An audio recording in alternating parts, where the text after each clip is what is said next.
This is it. It's on air.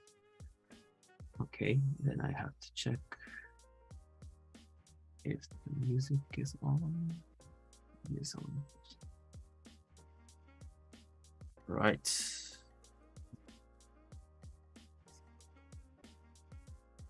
So we are on there already. A couple people. Just gonna check if the audio's working. Yep. I heard the music. Yep. I heard the music. Right. Okay, thank you. It's okay. So, so I'm controlling two PCs and I'm already confused which. I heard a sound from you. Yes, It's an echo. It's from okay. Me. Okay. I'm getting confused. Okay. Where was the echo?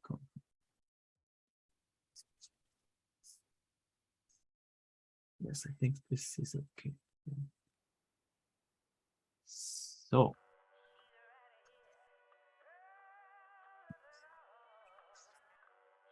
Hello, 5 people that are watching. Maybe it's more of 3 people, maybe. I hear you. Thank you. That's our staff. Is the volume okay? Is the music not bothering you guys? Sure.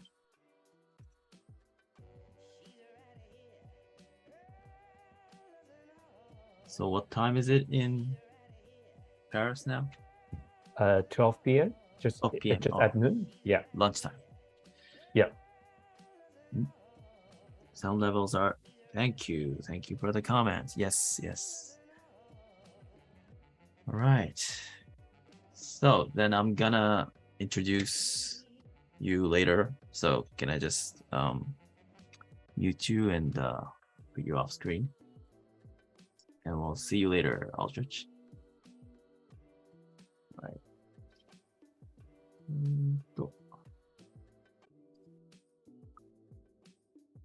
Okay, so it's time. Can I start?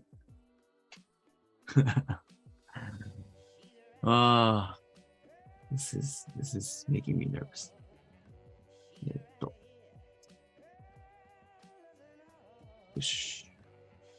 Right, so it's time. Let's start. So everybody, good evening, and it's good evening in Japan. It's good afternoon in Paris. We have people all over the world. So hello, good morning. Welcome to Spectrum Tokyo Sessions. It's our first ever online event, and hope you're having a great week so far. Yes, so this is actually the first time I'm hosting an online event in English. So bear with me if I kind of stop speaking, because I have to get my English engine back on. So a little introduction for me, and then I'll introduce the guest and we'll get on to the sessions. If there's a problem with audio, you hear something you shouldn't hear, just let me know in the comments below, not below, in the side. So first of all, about me and Spectrum, I'm Ryo. I am the producer and editor-in-chief of Spectrum Tokyo. Just a little context of me. I've been a designer, developer myself, and I used to be the owner of the biggest UX design community in Japan called the UX Milk. I changed jobs last year, so I left that behind with my former company, and now I'm working for a UX design firm called Flying Penguins. And here again, started a new design community, which is what you are looking at now. So about Spectrum Tokyo. Spectrum Tokyo is a new design community which just started last month. It actually started on July 4th. So today marks our first full month. So happy birthday to me. But here we want to talk about more broader topics in design because I think design is now a topic for everybody, not just for designers. And my focus is still largely on UX design and service design. But through these years of being involved in the industry, I thought that we were talking too much about the methodologies and the hows. Like on LinkedIn, you would see like which UI is better, or like which color buttons should be, or that kind of stuff. And I mean, it's okay when you're just entering. It's always fun to talk about, but if you're in the scene for long, you need to start talking about more bigger stuff than that. And our world is becoming so complicated and difficult to design that I think there are no simple answers now that solves your problem. So some designer can talk about what they were successful at some like conferences or events, but that won't necessarily be the best case for you. But what we can do is that to gather hints from what people have done, and from there you just have to take it on your own and try it on your own. So that's the kind of message we want to deliver here at Spectrum Tokyo. We want to provide creative inspirations, different perspectives, angles, and that will help you get out of your own neighborhood. So I hope our content will be of some use to all of you. And then last, not last, practical stuff, yes. So just a little bit of information. This event basically is going to be a casual chat between the guests and me.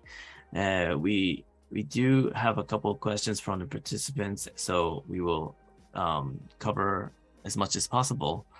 We might go over time for like maximum 30 minutes, but we will see how it goes. And if you have any questions, please write in the comments on YouTube. We will try to look at that as well. And you can also use the hashtag that's on here, the upper right corner, Spectrum Sessions. And then we will later write an article based on this interview on Spectrum Tokyo, which is going to be in English and Japanese. So if you're, especially if you're a Japanese speaker and you're not sure of what we're talking about, maybe you could check out the articles later. And we will probably leave the archives on YouTube as well. I hope we don't go into dangerous topics, but we'll see how that goes as well. And one last thing I want to talk about is the language issues. Here in Japan, you would rarely see a Japanese guy like me hosting an English event, especially in the design industry. For those of you who are not familiar with Japanese culture, not many people here are fluent in English as other countries are. But I'm doing this because I want to provide a chance for the local Japanese people to be in touch with the global community. So, but today for this event, we luckily have many Japanese participants that are willing to take the challenge, which is super nice. Thank you very much for that. And I want to make a friendly and welcoming atmosphere for these people. So those of you who are good at English, please bear with us and help us make a fail-safe environment. If you understand both languages, please help out if someone needs help. I don't know how this is gonna work out, but if there are comments, maybe you can help out. I'm still figuring out how I can make this easy for starters, but for the time being, I prepared a closed caption from Zoom, which is below here. You're welcome to write comments and questions about our conversations in Japanese if you need help understanding. And obviously, I have to say this in Japanese, so excuse me for 1 or 2 minutes. I'm going to speak in Japanese. はい。というわけで、皆さんこんばんは。日本語でも一応説明します。まずは、英語オンリーというイベントに思った以上にみんな参加いただいてありがとうございます。スペクトラム東京では、海外との接点を増やしていきたいんですけど、英語でのコミュニケーションもご存知の通り大きな課題だと思ってます。とはいえ、それをね、翻訳とかで、翻訳かましたりとかもできるんですけど、それじゃ解決にならないと思ってまして、もっと英語が苦手な方でもなんかこう、慣れる場を作りたいなと思ってまして、多分聞いてればなんか断片的に分かることもあると思いますし、徐々に慣れてくると思うので、そういった場合になればいいかなと思ってます。で、後で記事、日本語の記事も書いたりするので、それも確認いただければと思うんですけど、もし内容について明な点とか確認したい点とか、なんかコメントでちょっとこれわかんないなみたいな、あったら日本語で書いていただいても OK です。ちょっとテストでやってみるとどうなるかわかんないんですけど、正直僕は話しながらなんでどこまでフォローできるかわかんないんですけど、わかる方いたら逆にコメント欄でフォローし合うとか、そういうのもやってみたらなんか優しい世界でいいかなと思ってます。そういうのができるのもね、オンラインの醍醐味だと思ってますんで、ちょっとやってみたいなと思いますんで、皆さんご協力お願いします。So that's all I have to say in Japanese. Did you understand it? I put on you. I put mute on you, so I could ask later. So that's all I have to say for the event. I'm gonna stop rambling on. So without further ado, I'm gonna introduce our first ever guest at Spectrum Tokyo. Please welcome Aldrich Huang. Maybe you can clap on comments, which is what you do on in Japan. So I'm gonna put you online, Aldrich. Hello. Hello. Hello. How are you doing? I'm good. I'm good. こんばんは、皆さん。はじめまして。私は Aldrich です。私は台湾人です。今はパヒにいます。今日はUX と倫理に関する私の経験を共有するためにここにいます。I'm not pretty sure my Japanese is good or not, but I hope everybody to understand me, and I'm very happy and honored to be the first ever guest in this session. Thank you very much. That was very, very lovely. I mean, yeah, I think people are clapping. Sorry, I didn't get the comments until now. I'm seeing the comments now. Thank you everyone for participating, and yes, welcome Aldrich. Thank you for being here. I didn't think I could do this kind of event so early in this process. I mean, we're only like live for a month, and now we're suddenly doing a global event. So, first of all, thank you very much for all your help. And we already have a couple of chat sessions already. But your stories are very, very interesting. So I'm happy to share with the community your stories and your experiences. Yeah, it's my pleasure. Yes. So I think firstly, people need your introduction of what your background and like what you do. So can you kind of describe yourself? For sure. Yeah, sumimasen, I need to speak in English for now. Yeah, so we have a lot of global audience, so yeah. Okay. And I'm Aldrich. I'm current the CEO of the UX Testing, which is the online remote testing platform for the big enterprises. And from 2018 to 2020, I was selected the top 25 youth advisor, young youth advisor for Taiwanese government.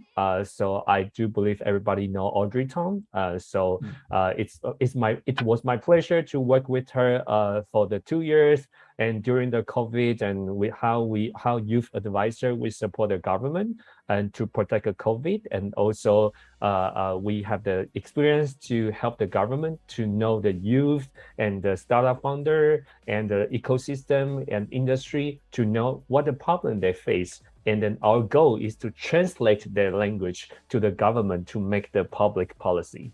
Mm-hmm. Yeah. Right. Yeah. I mean, there's a lot of I heard that you worked with the Taiwanese government, like you said now, and there's other projects that you that all are interesting. I mean, we would go for hours for this, but yeah. So I say that you're in the UX research, UX design, UX research for like how many years now? It's almost 8 years. Mm-hmm. Yeah. And before the UX research, I mean, I was a legal background. I graduated from law school. Yeah, so I think these are also the good sample and good role model for the people who is interesting to switch career to UX. Yeah. I think I've never heard of a person from a legal background coming to this UX or design. So I thought that was very interesting. What made you think of changing this career? Yeah, you know, the story, it was very interesting. Actually, I have no idea about the UX research before. But luckily, I met my two co-founders and we decided to make this company. I mean, we want to do this job full time and we opened a company. So from 8 years ago, I started to learn by myself and learn the methodology and run the research project with the global clients. And until now, we operate at 16 countries, and we have so many big enterprise, especially cross-border enterprise. So today, during our talk, definitely we were talking about around the user research from the different country and what the insight I learned. Yeah. So what made you so passionate about UX research for essentially? Yeah, you know, actually, when I start to do the user researcher and I figure out that there's one skill I can leverage from my legal job is active listening. Yeah, because as a legal person, you need to understand what's going on from the business side, from the marketing side, and also from client side. So you have to generate the legal solution for them. So it's almost the same though when we do the user research, we need to listen to our users to see how they navigate the website, navigate the apps. But why I feel passionate about this is because usually, not usually, I would say always, when you see how user use your product, you always get surprised. And you figure out how user, I would say some people may feel like how stupid of the user is, but we need to convert to how complicated the product you design and why user cannot use that fluently. So, you know, every time when I interview the different region, different countries user, you will figure out the one UI, one version of UI or one version of the product cannot apply it to every single countries. So that's why, you know, every time I would say I always like the creepy person. On the weekend, I always sit at the coffee shop to ask the people, maybe the two are couple, or they are conflict, or maybe they are just dating. Yeah, so I'm kind of the creepy, but it's a good practice for me to learn how to observe people's behavior, because sometimes when you do run the user research, you will figure out the user, they're telling a lie, or they don't want to tell you the truth. So you need to know how to ask them what kind of question from different prospects. So, you know, this is something, this is one of the things that make me feel very passionate, excited, is because I really can learn from our users. So it's basically, whether it's a legal job that you've done in the past or user research, basically you're doing the kind of the same thing. Yeah. And I think also the most important thing is that how we use simple language to explain user experience to our clients, to the stakeholders, to the people who is not in the design and the UX industry. Yeah, that is that is very important. For example, when I was a legal, if you ask me, how about this case? Will the litigation will win or not? And if we say, oh, according to the corporate law article, blah blah blah blah blah, and you will feel like get lost, right? Because you don't understand the legal term. So same as the user experience. I mean, when we do the user research, if you ask for your business decision maker, for example, your boss, your supervisor mentioned that, hey, we need to run the user research. We need to know our user, but they didn't know. And you say, oh, we want to run the usability testing. But for the business decision maker, what is the usability testing? we talk too much about the technical terms. Right. It's not easy for the people to understand the value we can provide. Yeah. Right. Yeah, I noticed that when you're working in a design industry, that when you're talking with designers, this is a big problem we really have, where especially in Japan, we kind of separate the business division and the design, like the product development division. And what happens is that designers won't be able to communicate like as well as the business side with the business people. So it's very interesting that you have that career. And I think some people, especially when it's UX research, it's easier for the business people to kind of enter the design field, other than like compared to like UI design or like more the graphical kind of design. So I think that I just wanted to dig in deeper with this thing, because I think there are potential like business designers that can relate to your career. And I think it's a big thing we should be focusing on in Japan, sort of. Where, Yeah. I definitely think the not only graphic designer, but also the all kind of designer, we need to dig into the business goal, because if we just can make the UI look better, look fancier, but we don't know the business goal, we may not fit in our goal. Right, so right. I know some designers, we really focus on the skill we have, really focus on the methodology we run, but in reality, so all the research, all the design should follow the business goal. So I know some people don't really like the number, don't really like to know the marketing and the sales, but I think if you willing to know, you will level up yourself. I think it's sometimes just a matter of getting used to it, maybe. Yeah. Right. And just one more introduction about you. You run this big UX design conference. Yeah. So basically, from 5 years ago, because I realized there's a very, very big gap between UX and the business world. So my vision is to make the summit, the conference, between the big bridge to let the business people understand UX, and also the UX people can reach out the business people to know the both value. So the summit is called Savvy UX Summit. It's SAVVY, Savvy UX Summit. And this year, 2022 version is our 5th edition. And this year, I feel very happy because everybody know I'm currently in Paris. And our opening speaker, she's the head of the UX from Louis Vuitton. Yeah. So for us, every time everybody travel to Paris or think about the Paris is about a luxury, but we never know why Louis Vuitton they need the UX. And at the same time, we also very honored to have the one Japanese speaker. He's the director of UX from Shiseido. And definitely, all the Japanese people know Shiseido, but why Shiseido need UX? We don't think so, right? We think that they just sell the beauty product and then put on your face, make you beautiful. But why Shiseido digital? They need to UX to support.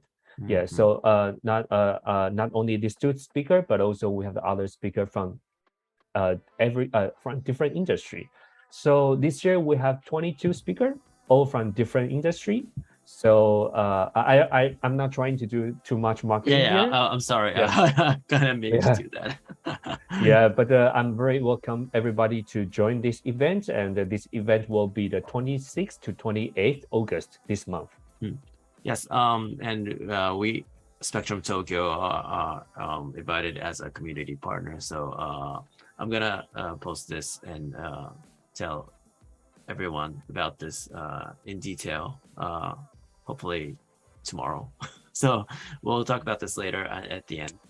But just a little context for you, because I wanted people to know that you do all these things. So let's get on to the main topic. Let's talk about UX research, which is I think UX research is a big topic globally. It's also a big topic in Japan at the moment. In my view, everybody's talking about UX research now. So that's why I kind of chose this topic. And since we have Aldrich that is obviously working globally, we're going to talk about global differences, the cultural differences that you experienced. And I wrote a couple of topics, but since we're talking about cultural differences, why don't we just jump to that first? Yeah, for sure. Right. So I think well, for us being in a domestic world, it's really hard to imagine doing research between like different backgrounds in the first place. But what do you think are the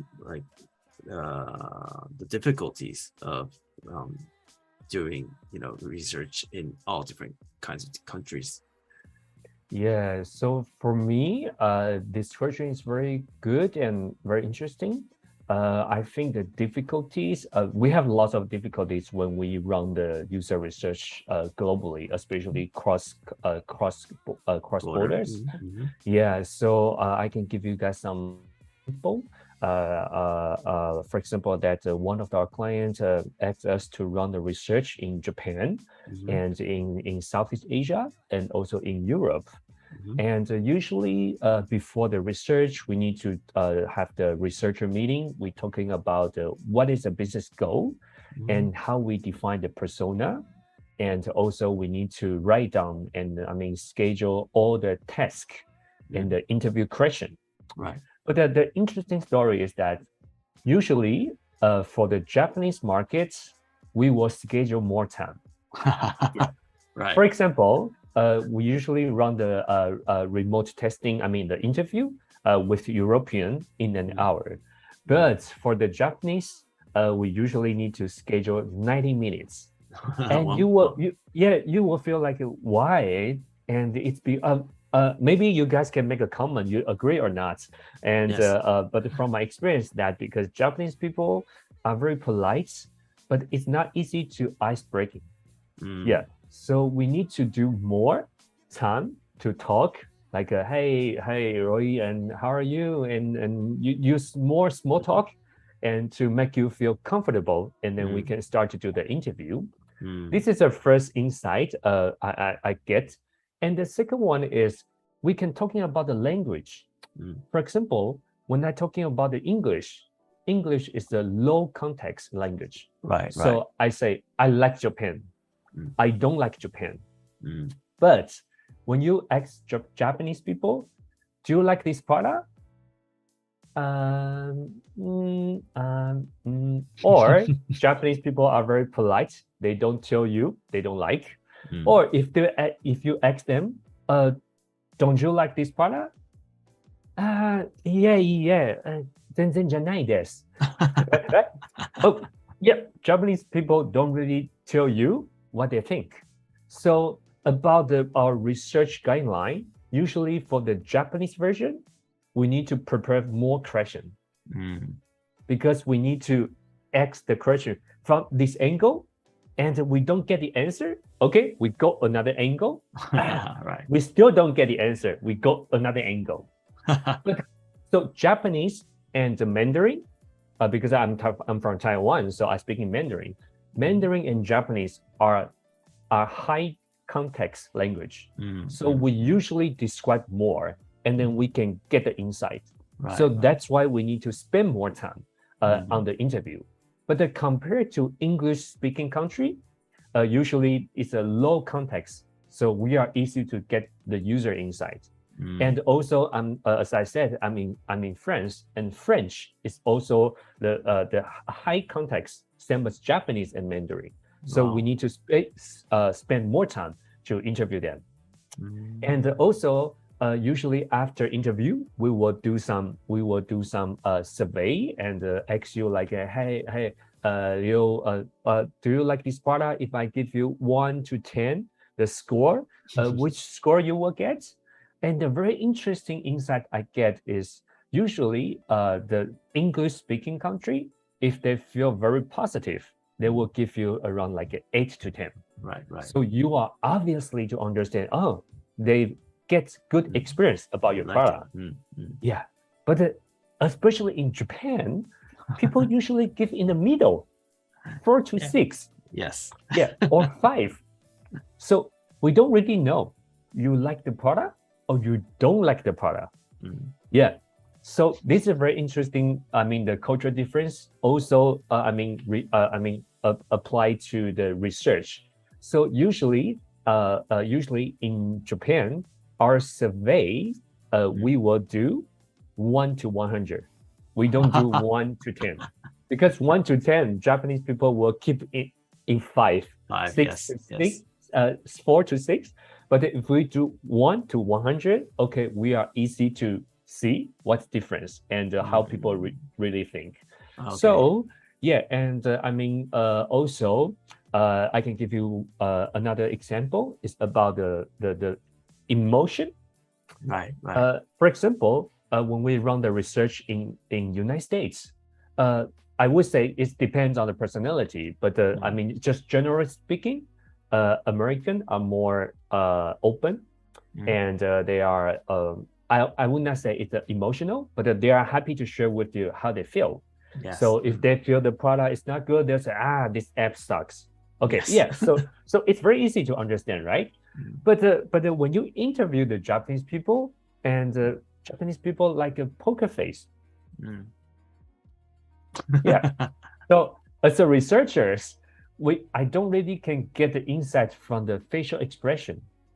Yeah, this is very interesting. And also, as you guys know, we also run research in India. And I mean, the India and Pakistan and Bhutan, that area. And that area, their body language is different from the rest of the world. So when you don't agree with me, you usually will like, no, sorry, I don't agree. I don't really like this feature. Yeah, we would shake. Yeah, we will shake the head. But as you know, in India, in that area, most of the country, when they shake their head, is positive. So yeah, yes, I like it. And it also depends on the frequency. If they shake the head very fast and then with a smile and then with a yes, okay, that's super positive. But if they show like yes, a bit slow, okay, maybe the insight is that they don't really 100% agree with you. So it shows you the insight you have to dig into how they real feel. Yeah. So I mean, yeah. You should talk about you. The other day I heard this episode, and you were talking about you guys developed a facial expression recognition AI. Yeah. So with my company, we built up the one AI system to help the researcher to detect the user emotion and also voice recognition. So in the beginning, before we enter market to India, we definitely detect people when they shake their head with some dirty words or F or sucks, this kind of the words is very, very negative, right? But when we enter into the Indian market and we realize, oh no, we cannot detect the shake head is the negative. It depends on the country and the region. So we have to train our AI model if the testers, they are from India and from Pakistan, from the Bhutan, from that area. So we need to analyze their behavior from different database. Yeah, and also it's very interesting. The story is from Asia, because I would say generally speaking, when we run the user research, we always ask for the tester. You need to think aloud. So what is a think aloud? It's like you can imagine you are like the YouTuber to teach people how to cook. So you will say, oh, now I cut the carrot and then put to cook and blah blah blah, just like that. But in Asia, because we don't really have that experience and we are more introverts, I would say generally speaking. Yes. So people are not familiar with like, okay, I need to say everything when I do. So for example, now I check with the Amazon Japan, the website, and I look for iPhone 12, blah, blah, blah. So people are not used to be that. So it's always fake poker face. But the very one interesting insights from Asian women, some of men also, is when they feel bad, they will look upper like this face. Yeah. So this is the only behavior I saw in Asia. Yeah, compared to Europe and then North America, not many people do this. So especially, I mean, some of my Taiwanese girlfriends, they always do like, so they will look upper, and also they will make the sound to show their negative. Yeah, but so that's why we need to train our AI model to detect the eyeball. Yeah, when the eyeball look up and with the sounds, it's probably is negative. Yeah. And also, as I mentioned, we do the voice recognition. So as I said, if I say F, that definitely is a negative. But if I say fucking good, it's good or no? Yes, it's good. It's very good, right? Very good. So we also need to train our AI system. If F with good, that makes good. But if only F, okay, maybe it's bad. Yeah. So currently, I would say in the user, especially in user research industry, the AI, I would say it's not artificial intelligence. I think the current stage is more like an artificial assistance, assistance intelligence. Right. Because all the interview and all the user insight we cannot easy to get from the AI system. AI system just help us to shorten when we need to dig into the video, when we need to dig into the user emotion. It just help us to understand a bit. But the real insight still need the user research to dig into to get it. Right. That's super interesting. So when you build the logics, it's basically based on the nationalities, or is it based on more like Asia or like area regions? Yeah, it depends on the language and where you live. So for example, recently I just done the one research in Japan, and it's for our American clients. But we realized the expats, I mean the foreigner and relocate to Japan, the behavior is still a bit different from local Japanese people. So it's also now when we recruit the tester, we will ask you about your culture. If, for example, if you are Japanese but you live in Paris, you think you are more French or you are more Japanese. Yeah, this is a very key insight we need to know, because if you live in France long time, your behavior and then your language is more like a French. So we will consider you as a French, not Japanese. Even your mother language, native language is Japanese, but your behavior is totally different. So for example, now I live in Paris almost 4 months, and I realized something, my behavior has changed. You're adjusting to the French culture. Yeah. And even now, for example, when you in Japan, in Tokyo, when you go into the restaurant, I don't really think you will say hi to the staff, right? Usually the staff and waiter and waitress, they will say konnichiwa and lead you to the seat like that. But here, because the customers and the waiter and waitress is more flat, so if you don't bonjour to them, they feel you are impolite. So they don't service you. So I remember the first week when I was in France, and I totally forget I need to say bonjour everywhere. And I didn't say that to the coffee shop, and I just stand there. Nobody serviced me. Yeah. And until I realized, oh shit, I forget it. And I said, hey, hi, bonjour. And okay, people come to me. That's why, because like in Japan, it said like a lot of my friends were saying that going to France is like some people are very harsh to Japanese people, and I think I know the reason now. Yeah. So I actually when I have more French people, I realize that is the part of the culture, because you have to be polite to everybody, and so if you don't say bonjour, they definitely don't service you. So people, we will be biased that, oh, the French people are not friendly, and we're speaking English and they're speaking French. But I think it's partially wrong. It's because you don't say hi to them first, so you are impolite. Yeah. Right. So when you're conducting research, you need to ask more of context of the user more. Yeah. And also I can give you another example is that when I do business with the different country people, for example, like in Japan, definitely I travel to Japan several times. Japan is like my second home. So every time when I to Tokyo, the clients always invite me to have the dinner and have the small drink. But unfortunately, I don't drink alcohol. But I know in Japan, if you have the drink with the clients, you are easy to close a deal. And but compared to, I would say, for example, Germany, if you have the meeting with the German people, please be on time. That's the same as Japan. You should be very, very on time.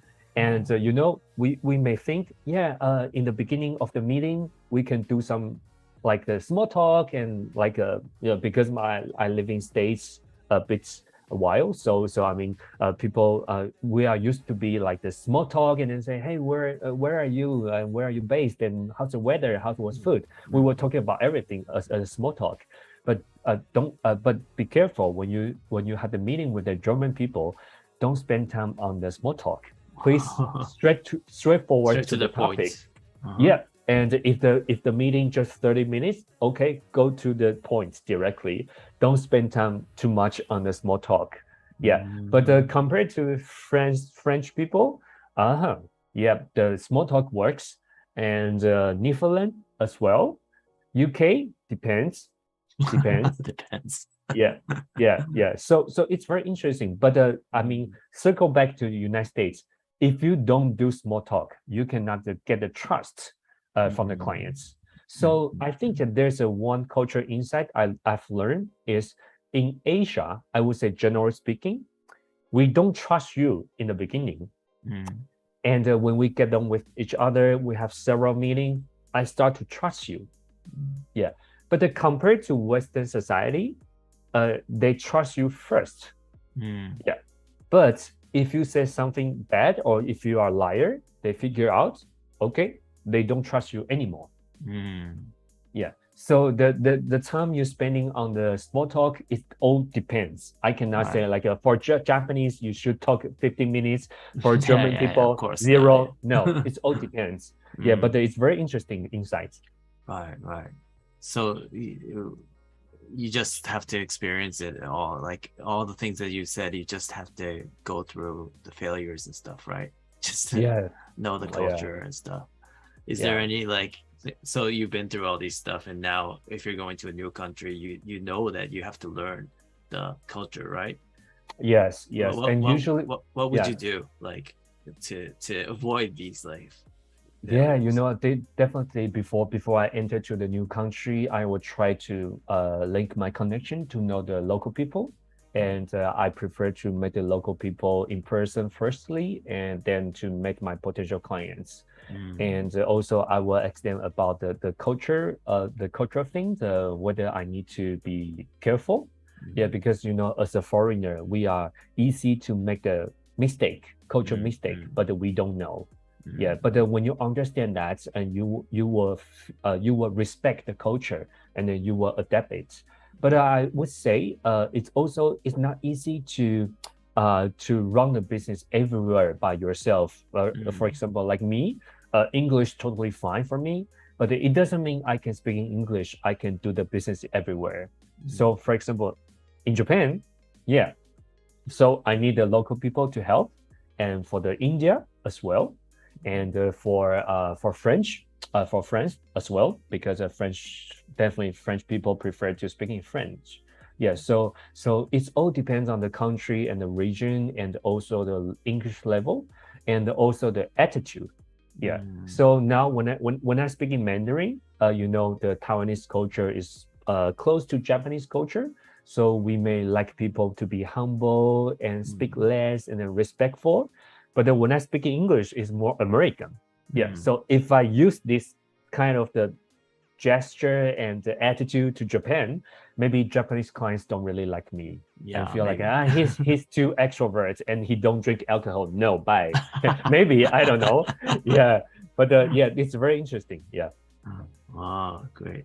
So like you've been through all these different cultures, but what would be your most difficult, what like countries or like what cases was the most difficult for you? Like you might have talked about it already, but yeah, I would say definitely, because we entered to the Japan market 2 years ago. I really learned a lot from Japanese. oh, Yeah. so it would be kind of ranked in your group of difficult countries. No, I would say no, but the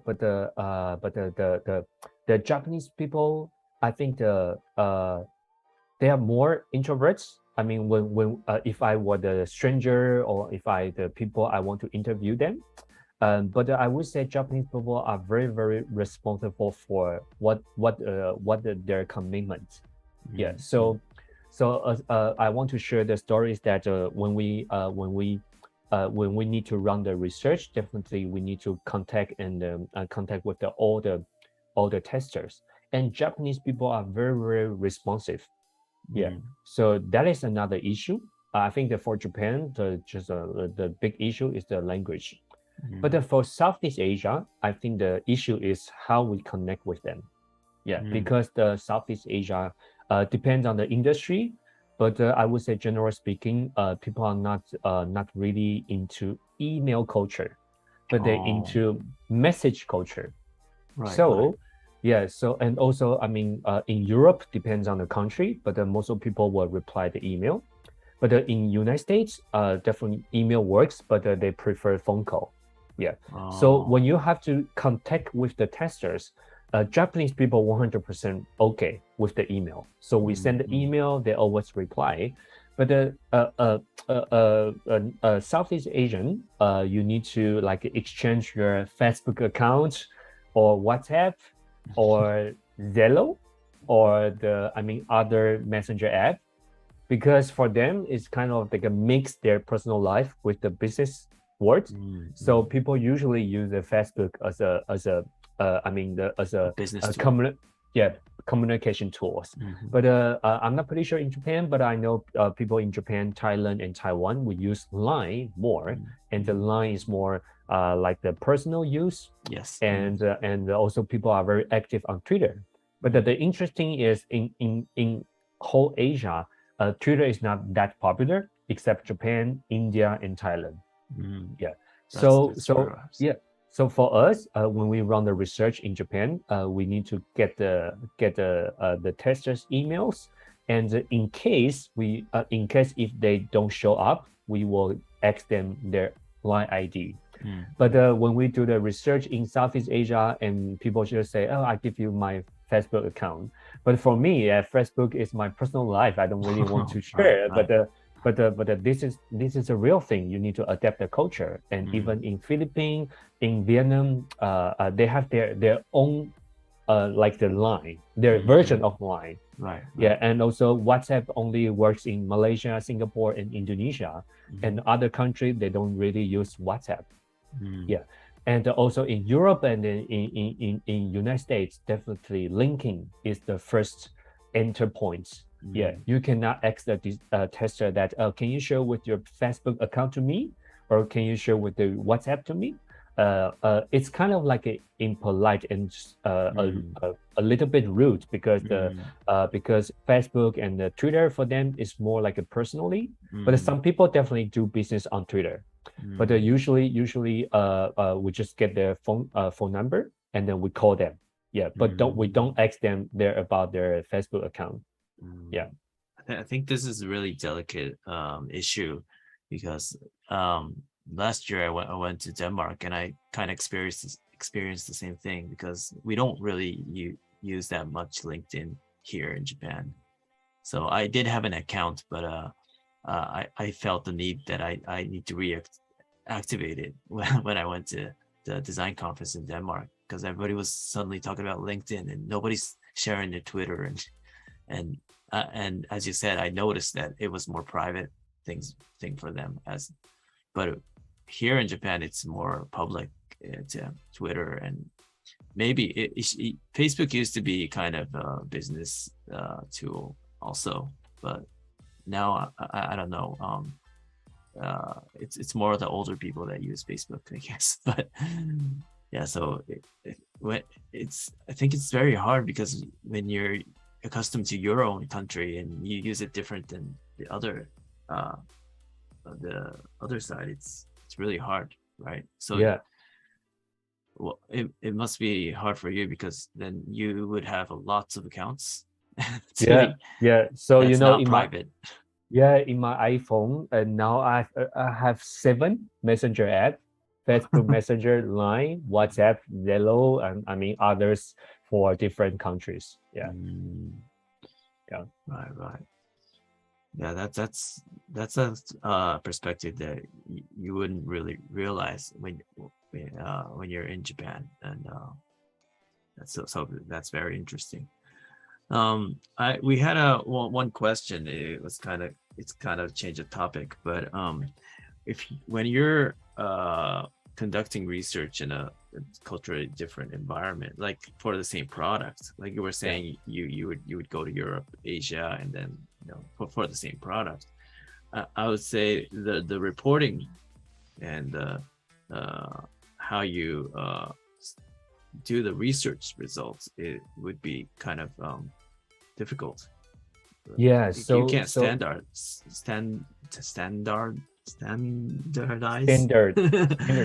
Yeah, it's really hard. So is there any tips or like what you do?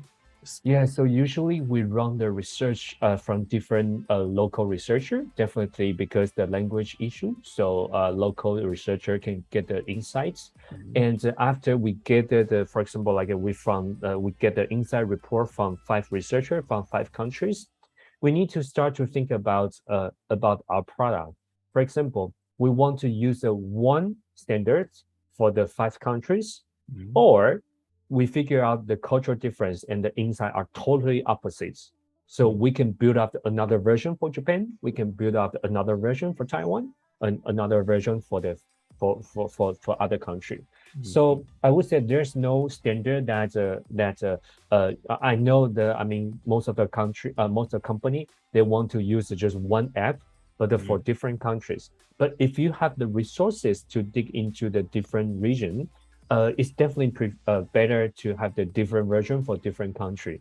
But it depends on the budget and the business goal. Right. So this is a circle back, echo what we said in the beginning is, if we have the limited budget, so we need to figure out from the 5 insight report, what is a common insight we have, and then we follow this common insight and build up the one version for 5 regions. But if we don't, if we have more resources, the budget and time, we realize, okay, Japanese people behavior and the French people behavior are totally opposite. And maybe we can make decision that we build up the 2 versions for 2 countries. Yeah. Interesting. Right. Yes. We if we had infinite resource, I bet every country would have a different tool. Yeah. Okay. Right. So I want to jump into our other topic we have on our title, which is ethics. This has been kind of a hot topic for me because globally, it's design ethics has been a pretty hot topic, where in Japan it's not yet such a big topic, but I think it is going to be, because digital products are being more used in the real world in Japan as well. So in terms of ethics in UX research, that is like a combination I've not really heard about. But when I first talked with you, you said that you had a legal background, and then you obviously you would have a lot of insight with ethics. So I thought it would be an interesting topic to dig into. But what do you think are the ethics in UX research in general? Like, what could go wrong, or like, what should we care about? So basically, I mean, when we can just imagine if we want to run the user research, what we will do. Firstly, we understand the business goal. Mm-hmm. Secondly, we will define the persona. Mm-hmm. And thirdly, we need to start to recruit the tester. Mm. So from these points, I don't use the middle finger, sorry. And yeah, and when you start to recruit the testers, what kind of information you will get? Mm. So usually you definitely know their name. Mm. And secondly, you definitely know their phone number or their email addresses because you want to connect with them. Mm. And at the same time, because we will filter the tester who fit in our criteria. So you may know their behavior, know their experience for the digital product, or how much about their annual revenue, their educational level. Mm-hmm. You will know a lot of information from your testers. Right. So the personal data as a legal prospect, we separated two. First one is the general personal data. Mm-hmm. Okay, general personal data is what I said, like the age, gender, blah, blah, blah. And the second one is called sensitive data. Yeah, for example, your medical record. Right. Yeah. So for example, we have done the one research project with the one diabetes, the machine company. So we need to recruit the tester who has diabetes phase 2. So this is called very, very sensitive data because we know the person who has diabetes, right? Mm-hmm. So if you were the research, when you start to recruit the people, you may use the type form or use a Google Sheet and a Google form to collect the personal data. But I never see any researchers contact with your legal team first, because now the most strict the personal data protection law is from EU. It's called GDPR. GDPR. It's yes. General Data Protection Regulation. So what is the General Data Protection Regulation they regulate? First one is before you collecting the data, you need to notify the people what kind of the data you will collect. Right. Second one, what is the purpose of your collecting data? Why I need to collect this data? So I need to tell my tester why I need to collect your phone number, because I need to call you. Why I need to know your medical record, because this project is for diabetes machine, so I need to know this. Yeah. So you need to let them know and also get their consent. They need to approve you can collect my data. Yeah. So before the research, you definitely need the tester to sign up the NDA, non-disclosure agreement, because if you work for the corporate, you definitely don't want the tester to talk public about your project you are running currently. Yes. And the second is that you need to get the tester consent to let you collect their data. And also they fully understand how you use this data. And especially for the GDPR, you also need to tell the tester where their personal data store. In the Europe, which country? In France, or in Belgium, in UK, in States, in United States, which states? Yeah. So you need to tell them everything. So I said, what kind of personal data we will collect? Second one, and second one is we need to get the approval from the tester. No, second one is the purpose. And the third one is the approval. And the fourth one is usually, I don't think any researchers or designer realize, is every testers, every people has rights to erase their data. So if I were the tester from Leo, from you, right, and how can I contact you, or who in your company I can contact, and then I can ask for your company to erase my data, including the video we're recording, including my personal data, where and who I can connect with, and I can show my rights to erase my data. Right. Yeah. So this is very important for the researcher, especially researcher, because researcher, you will know a lot of things from these specific testers. So we need to follow the design ethics. The one of the design ethics is to let user know the personal data we collect and how we use this data, and whether we transfer data to third party or not. Yeah, everything we need to be very transparent, but definitely depends on the different country, because different country have different personal data protection law and the regulation. But I would say the GDPR from EU is the most strict one. Yes, I think that goes for web in general. Yeah. And I noticed that when I was making Spectrum Tokyo, a global website, I had to go through that as well. But in Japan, it's still very, I think, loose in compared to GDPR. But would you say that when people are doing research, people tend to not do this kind of taking consent and all that stuff? Yeah, I would say it's better we do that, because it's also protect our company.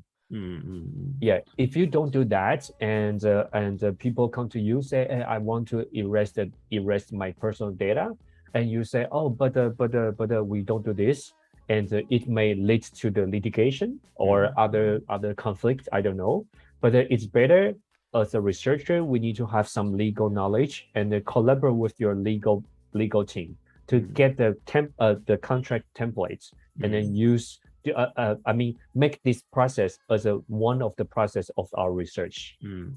A must approach, right? Because I think the bigger companies in Japan also they require you to do NDAs and stuff, but I think it's more of the startups and, like, the people that want to implement UX research more casually, that could be in this trouble maybe. But I was wondering if it's just Japan or not. Like, I mean, would that go for other countries as well? Yeah, so it depends on the countries. For example, like in Taiwan, we have our personal protection law, but the corporate don't really follow 100%, but at least most of the company follow at least 80%. And Southeast Asia, definitely, people don't care about that. Yeah, and the EU it's a very strict issue. Yes. So you need to follow that. Even if you now all the audience, if you check any website from Europe, from EU, when you go to the website, they will tell you that we use the cookie to track you, but you can choose I totally don't agree. I don't agree, so they don't attract you. But you only see this kind of website in EU only, and even in states, not 100% corporate follow this kind of the rules. Right. Yeah. So privacy is the one big thing we should definitely. Yeah, and also I want to add one thing more on, is because when you interview the testers, if you go through all the legal process, you are easy to get the trust from the tester, and then they feel comfortable, and then you are more professionals. Yeah. So they don't feel like, okay, you steal my data and I share my personal story to you, and then I don't know where the video is and then how you use the data. So, I mean, if you have this process and they know, yeah, we have the official agreement and everything, I have the right to erase, or you can tell them that after a month, when we generate the inside report, we will automatically to delete your data to make them feel trust, and then you are professional. Right. That kind of affects the user experience of the tester. Yeah, sure. No, not tester. The what do you call the tester or candidate? interviewee. Candidate. Yeah, candidates. Yeah. Right. Is there any other things that you kind of worry about other than privacy, or is privacy the biggest thing? I would say now privacy is become more tough issue. Because we heard some news online like a hacker, blah blah blah. So if we can do that very carefully and detailedly, definitely it's better and protect our company and protect ourselves. And so I definitely strongly recommend all the researchers and designers to search some article about the GDPR, and there are lots of the resources online, and they're easy to explain to you what is the GDPR do, and you can try to adapt that process and a regulation into your working process, because it's not only for protecting company, but also it's also to let you understand why we need to be very careful when we collecting the data from the users.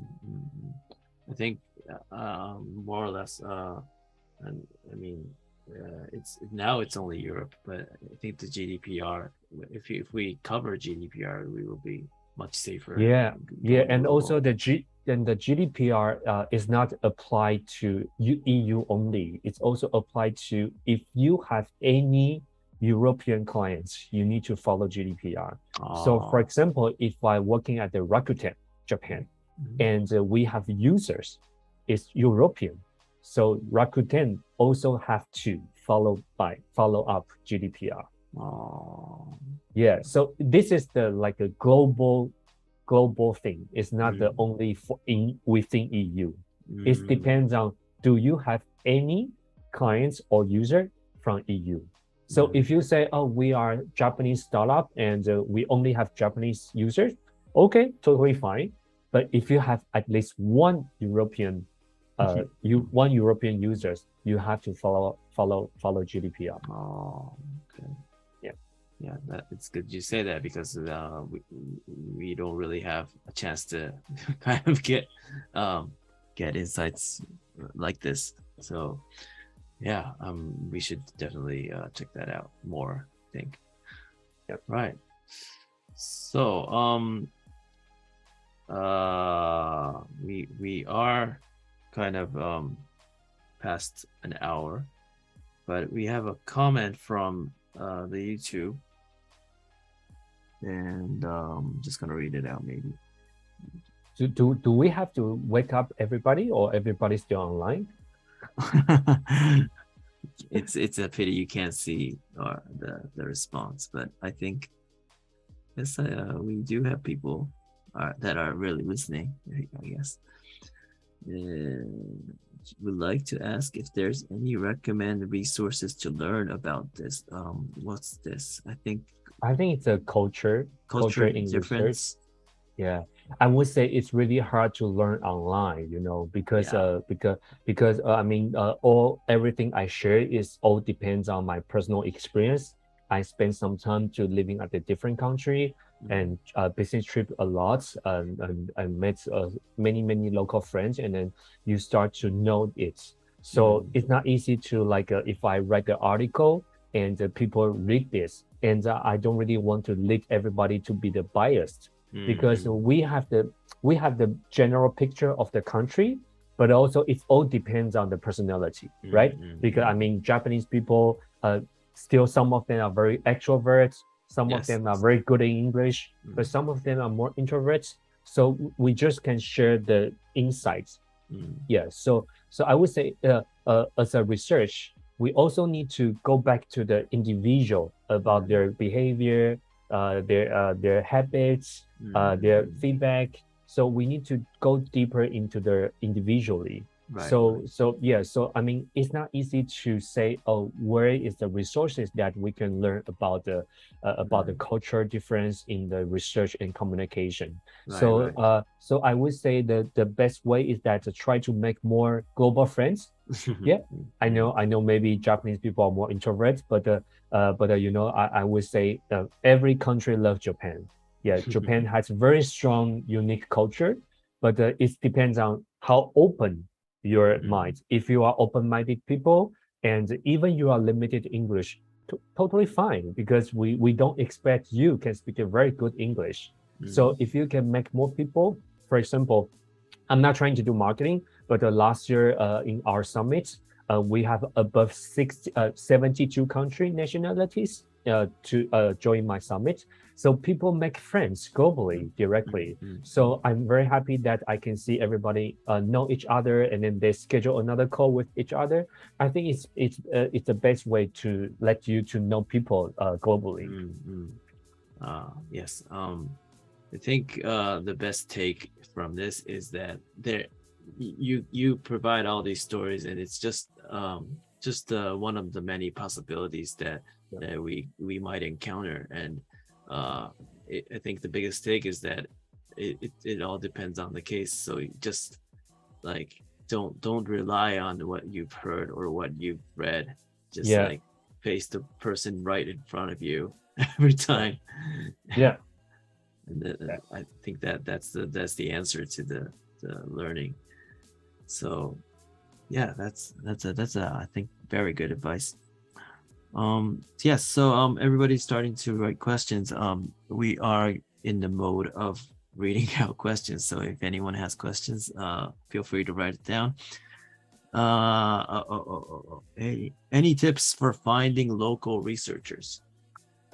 Yes, and for me, this is very interesting question, and definitely now there are lots of the researchers are freelancer, so you can find them online at for example like Upworks or Guru, GURU, this kind of the freelancer website. But for me, I don't really need to find a local researcher, because I usually recruit the local researcher from my summits. Yeah. So well designed. Yeah. So as a CEO, one of my job is always recruiting. So even some of you are researcher, feel free to contact with me, and I definitely happy to talk with you in person. And so for me, I 100% dedicate into the UX industry. So what I do is build up more connection and support more local community, like the Spectrum Tokyo. And until now, we partner with over 100 local UX communities in the world, not only in Canada and in United States, in Europe, but also in Africa and South America. So if you need any local researchers, feel free to connect with me on LinkedIn. And if you don't have LinkedIn, please open one, because LinkedIn is a real global platform you have to have. And even you can connect me on Twitter. And if you need any support and connection, feel free to let me know. Yeah, that is super kind of you. I mean, like this, he's saying this for real, because I was kind of surprised, because how this happened in the first place. I remember that Aldrich reached out to me from LinkedIn because I ran a UX community in Japan, right? I think that was the reason. Yeah. So I think the being involved in communities, even if you're not running one like us, just being involved in the community kind of really helps with the recruiting and whatever, like even recruiting designers maybe, but especially like researchers, it's more easier to get help maybe, and it also helps the researcher themselves to get insights there. So yeah, I think being in touch with Aldrich, you should definitely contact him as well. And you should, and this is gonna be the sales talk in the end, but let's join Savvy UX Summit. Thank you. Yeah. Okay, so another question I would like to ask: how do you share the knowledge about the cultural or perspective difference between nationalities to your team or other UX researchers? Yeah, so basically, actually, my team is all remote, and usually is I learned from my local researcher. Is not from me to share the knowledge to the researcher, because as I said, for example, in Japan, in France, I need a local researcher to help. So I usually get the culture insight from them, and definitely some of the project that we need other country researcher to support. So I will share with them about this country culture. Is like, for example, it's a low context or high context, and we need to spend more time for ice breaking, and or no. Yeah, so I have some like the simple checklist. As I said, first one is a low content guideline. Yeah, so make the researcher from outside of the country to understand this country's culture. Yeah. So like when you do research and then you like locally, and then I think some things get lost in the translations. Like say if your team's everybody's speaking in English, I think it's really hard. Sometimes it's really hard to translate all the context. So like, is there any like ways, like say share the videos of the research, or like, is there any ways you kind of care about when you know, sometimes you just get the insights when you're really there and observing the people, right? Yeah. So usually, I mean, as I said, for some countries, we need a local researcher because they can speak a local language, and we will get the insight from the researchers. But if the global project and we don't have people really speaking that culture, that language, we will look for local researcher, because you know, it depends on the English level. So this is also a very interesting story, but I may make people feel uncomfortable is because every time when we because sometimes our clients only can speak in English, so we need to run the research in English. But so sometimes we will ask for the tester and what you think about your language level, and some people will reply like, oh, I'm even like a bilingual or efficiency. But when we talk to them, we realize not really. So if this kind of the situation happen, we will hire the real-time interpreter to run the research with us. So the interpreter can translate what we said to into the local language. So this kind of the collaboration will take more time, because, for example, if we run the research in English in an hour, but if we have the interpreter at in real time, we need to run actually like 90 minutes or 2 hours, because we will spend more time. And it takes more costs. True. Right. Yeah, I think it must be really difficult, because like I'm, for instance, like I speak Japanese and English, but I myself, when I translate and interpret, I know some contexts are falling out. Like, and you know, when I speak in American English, it's I mean, we don't really care about small things. True. And there's 2 characters in me, right? So it's very interesting. But I guess it depends on what country and what country. There's millions of cases. Right. So I think we went through all the questions. Feel free to ask question, or if I'm not pretty sure my sharing is helpful or not, and if you feel positive, maybe you can give me the applaud or a smile face, and then I can understand that you guys learn at least a bit. Of course, I think they will. Yes, I'm sure they have. And actually, I just missed out one question. I mean, I missed out one topic about failure, but we kind of talked about it. But like, it doesn't have to be a global thing. But for the final question, can you tell us some failures you've experienced in UX research, like one of the significant ones? Yeah, so I would say, as I said, because it depends on the project. So sometimes the project is pretty urgent. Maybe you only have 2 weeks and your budget is limited.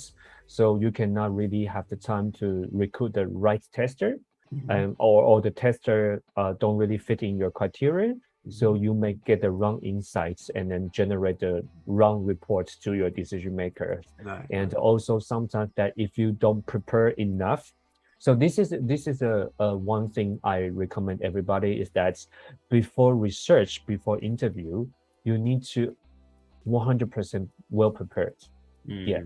What kind of a question you will ask, and if the tester don't tell you too much about this answer, this question, they don't reply you the answer very accurately, and how did you add on more question? So usually one question, I will have 2 extra questions for this question. If I don't really get the insight from for question 1, I will ask the question 2. I don't jump to other question directly, because you need to make sure that you get the insight from this question, or the question you ask is just useless. So you have different angles, like you were talking about with the Japanese people. Yeah. So and similar alternatives, right? True. And also the task, because we usually will observe the user how they navigate with our website, or how they use our app.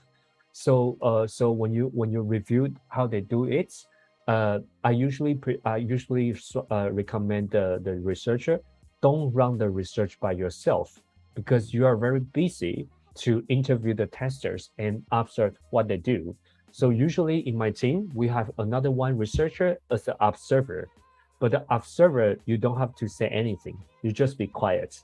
And then to observe the users, their facial emotion and what they said, and which part we need to dig into.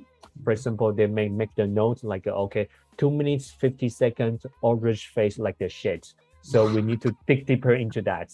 Yeah, so the observer can support the researcher to make a notes about which specific moments we need to dig deeper into that. And also, I mean, at the same time, you can remind the researcher, hey, this question we don't really get a lot of insight. Can we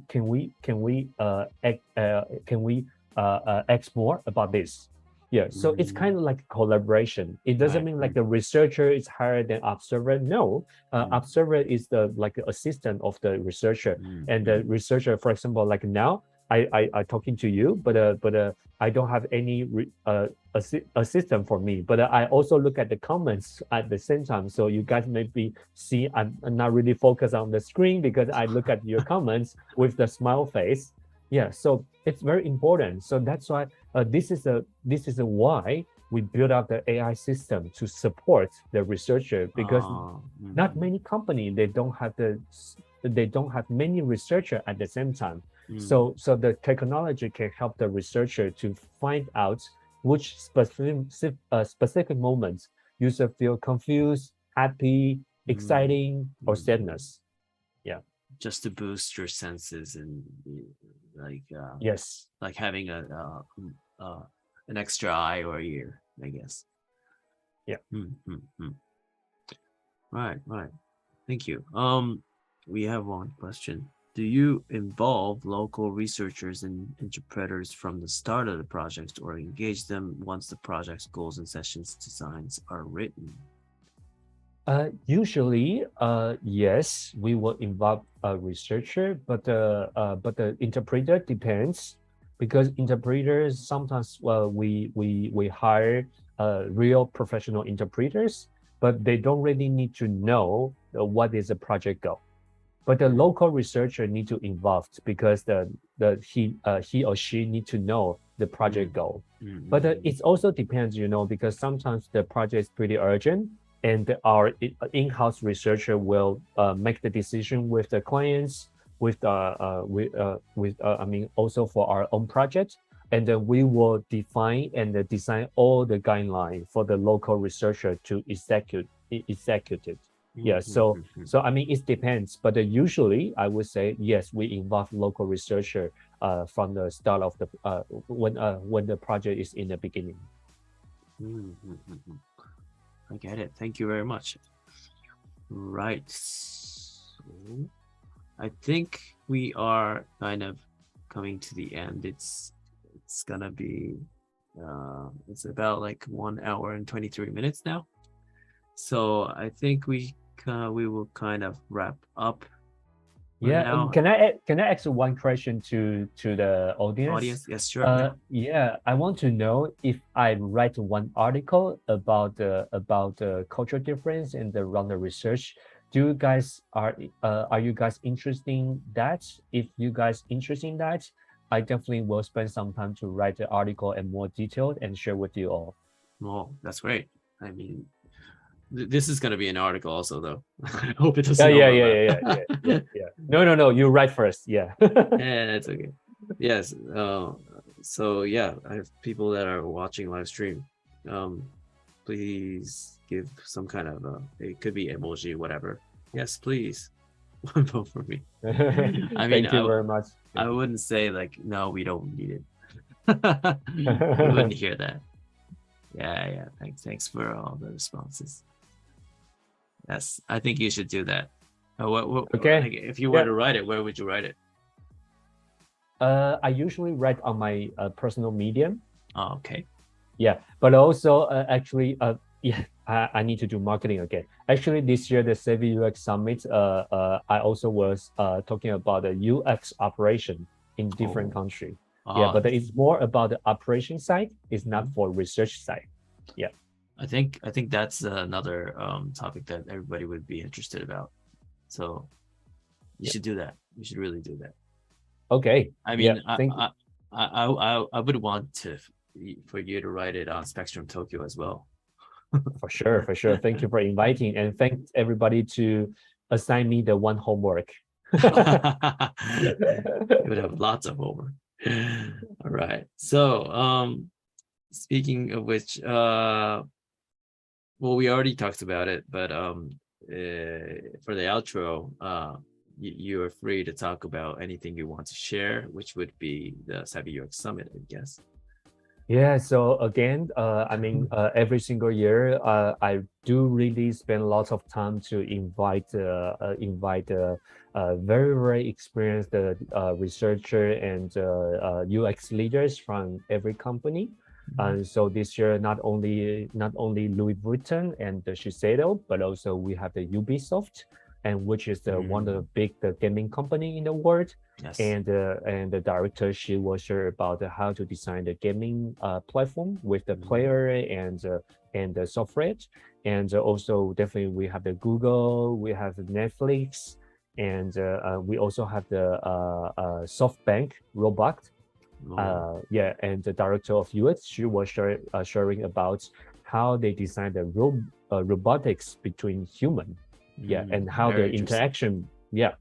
So the summit, the goal is to gather all the UX researcher and the designer and the people who are interested about the UX together, and then you can know each other, but also we can learn the insights from different industry. Because I've talked with all the speakers several times.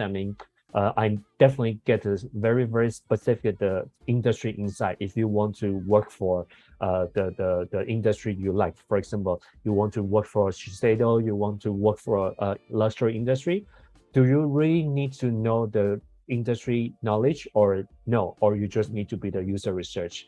And the answer is yes. You need to know about the industry knowledge, and then you will be qualified to be the UX researcher in that industry. Yeah. Right. So about this summit, this is going to be a 3-day summit online, and August 26th, was it 6th to 28th, right? Yeah, and Yes. also it's live, but you can access the video after events. So no worry about that. If you don't have time to attend, if you miss that, you also can review the video. Archive. Yes, because I think if you're in Japan like me, I think it's gonna be sometime Yeah, a in the bit late. midnight. Yeah, Yes. in the midnight. Yeah. And then I'm gonna post this offer tomorrow, but Aldrich was kind enough to give us a discount for Spectrum Tokyo. So Only for this Spectrum Tokyo. Yeah. yes, we are a community partner. So I'm gonna post this deal and the details tomorrow in Japanese and in English. So check out our Twitter. It's gonna be out tomorrow. I'm gonna write it just after this, and so use that code to sign up and let's meet up there. I'm gonna be there as well. Okay, and a little bit info from Spectrum. So what was I gonna talk about? About relieved. Next event or?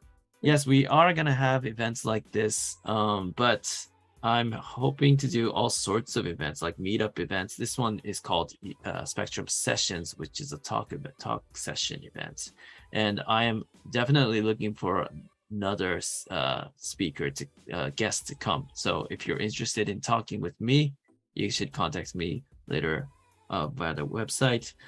And we're gonna do events like these. We're gonna write articles. We're gonna do we will actually do a design conference in December, like Savvy UX Summit. We're gonna be hopefully be online and in person.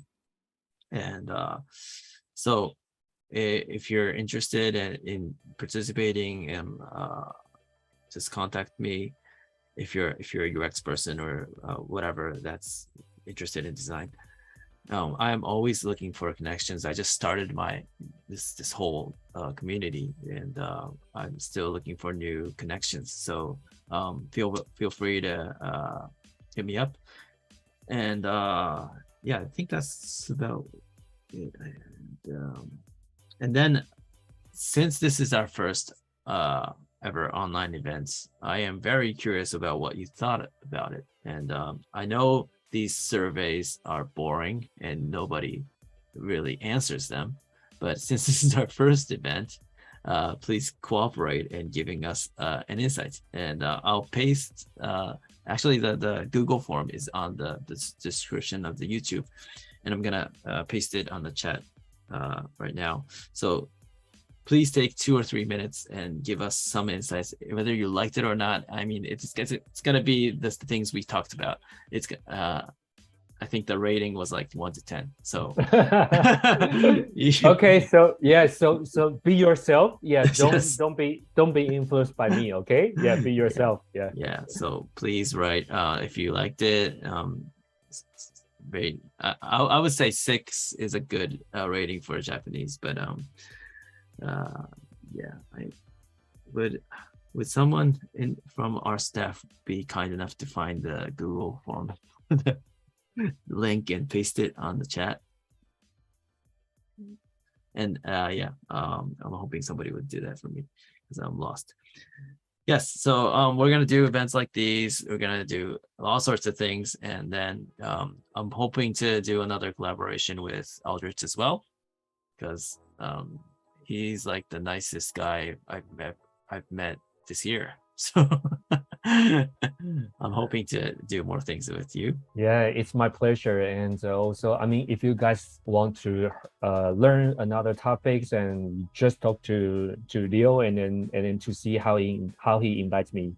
Yeah. Thank you. Yes. Do you have a local tester in Japan? Do you come around Japan like? Yeah, yes. So I mean, yeah, actually before COVID, and I really travel to Japan pretty often. But after COVID, I haven't visit Japan. So yeah, I hope that this December your events I will be there. Yeah. I mean, I'm thinking I shouldn't be saying this, but I'm thinking of inviting you as a speaker. So let's hope we can do that, because yeah, right now the COVID is crazy in Japan again. But I'm sorry. I think that maybe the link is considered spam, maybe. So if you can't find one in the chat, it's in the description, and I will send it via the Eventbrite and PTX also. So please check it out later on. It's just a simple thing where you can write whatever you want. So please give us an insight. So that's all for today, I think. And 管理者じゃないと URL 貼らないかも. Okay, I will find the link and paste it after I'm done. Okay, so thank you, Aldrich, for your time.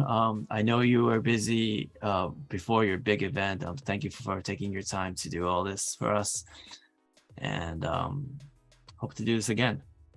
Yeah, thank you, and then it's my pleasure. And I would say Japan and Taiwan always are good friends. Yes, we would love to go to Taiwan as well. Yeah. Yes, so thank you everyone for joining our first online event. Hope to see you again soon. So thank you everyone. Just leave a chat, and then we're going to be closing up. Thank you very much, and have a great rest of the week, which is just Friday. さようなら。さようなら。ありがとうございました。I gotta find the link. Where is it? Just gonna leave it on for a bit because everybody's commenting. But you're France is a big holiday right now, right? Yes, in August, nobody work. Yeah, even so many restaurants closed. Yeah, so yeah, I need to cook by myself in August. Yeah, or you only have the like a McDonald's and like a fast food you can buy. Oh, okay, so it's kind of slow there then. Yeah, and then next week I will fly back to Asia, and then to Taiwan, stay 2 weeks, and then 1 week in Thailand, and then fly back to Paris. Wow. So during the conference you're going to be in France again? Yeah, during our conference I will be in Thailand, because also there are another biggest tech events. I mean startup. I mean like the Slash Tokyo. Yeah, that kind of the startup tech event, and they invite me as a speaker. So that's why it's overlap 26th. So in the morning I will go on the stage to talk, and then in the afternoon I will open CEVIX Summit. That's a busy. Yeah. That's crazy. Yeah. Well, hope everything goes well with you, and I'll be there. Yeah, thank you so much. I'll be in the CEVIX Summit Slack as well. And then please, your email and your phone name is the same as the email you sent to me, because we will issue the free ticket to the community leaders. Oh, yeah, so you don't have to buy. Yeah, I will issue one for you. Okay, you didn't have to say this on this. Yeah, thank you very much. Okay, so I will use that name and the email, and then you will get that ticket person. Okay, thank you. So I'll make sure I get more people in. Yeah. Okay, thank you. Okay, thank you very much, and thank you. Live stream. We're gonna close up. Thank you for participating. I just posted the URL, so hope you check it out. Yeah, and see you guys soon. Thank you very much. Bye. Bye. Okay. Live stream. Okay, so the live stream's closed.